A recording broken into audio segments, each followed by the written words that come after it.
அது ஏன் கணபதி நம்ம வழங்குறோம் அப்படின்னா, எந்த ஒரு காரியம் தொடங்கும்போது பார்த்தீங்கன்னா, எந்த ஒரு தடை தாமதம் இல்லாத, எந்த ஒரு குற்றப்படி நடந்துடாம, எந்த ஒரு பிரச்சனையும் நேர்பற்றாம, அதுதான் கணபதி வழங்கிட்டு ஒரு இதை சொல்றது. நம்ம ஒரு நோட்டில் எழுதும்போதோ, இது பண்ணும்போதோ பார்த்தீங்கன்னா, பிள்ளையார் சொல்லி நம்ம போட்டு தான் நம்ம எழுதுவோம். அப்போ எதுக்கு அந்த பிள்ளையார் சொல்லி போடுறோம்?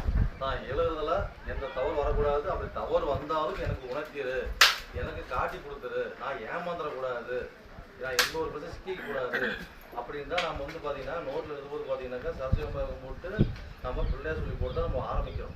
அப்போ வந்து பார்த்தீங்கன்னா பிள்ளையாரை வந்து அழைச்சிட்டு பிள்ளையாரோட சொல்லி சொல்லிட்டு அடுத்தது பார்த்தீங்கன்னாக்கா நம்ம இந்த மண்ணில் உள்ள தெய்வத்தெல்லாம் அழைச்சிட்டு அதுக்கப்புறம் பார்த்தீங்கன்னாக்கா குருமார்களை சித்தர்களை வந்து பார்த்தீங்கன்னாக்கா குறிப்பிட்ட சித்திரமார்களை அழைச்சிட்டு சிவன் அழைச்சிட்டு 9 நவகிரகத்தை நம்ம அழைச்சிட்டு அப்புறம் இப்போ வந்து இந்த மாதம் என்ன ராசிக்கு நம்ம பூஜை பண்ணுறோம். அப்போ பார்த்தீங்கன்னா சூரிய பகவான் பார்த்தீங்கன்னா ஒவ்வொரு மாதத்துல ஒவ்வொரு ராசி 30 நாள் இருப்பார். அதை தான் நம்ம எடுத்துக்கிறோம். இப்போ பார்த்தீங்கன்னா சித்திரை மாதத்தில் பார்த்தீங்கன்னா மேச ராசியில் இருப்பார். அப்போ மேச ராசிக்காரெல்லாம் பார்த்தீங்கன்னாக்கா அவர் ராசி மேலே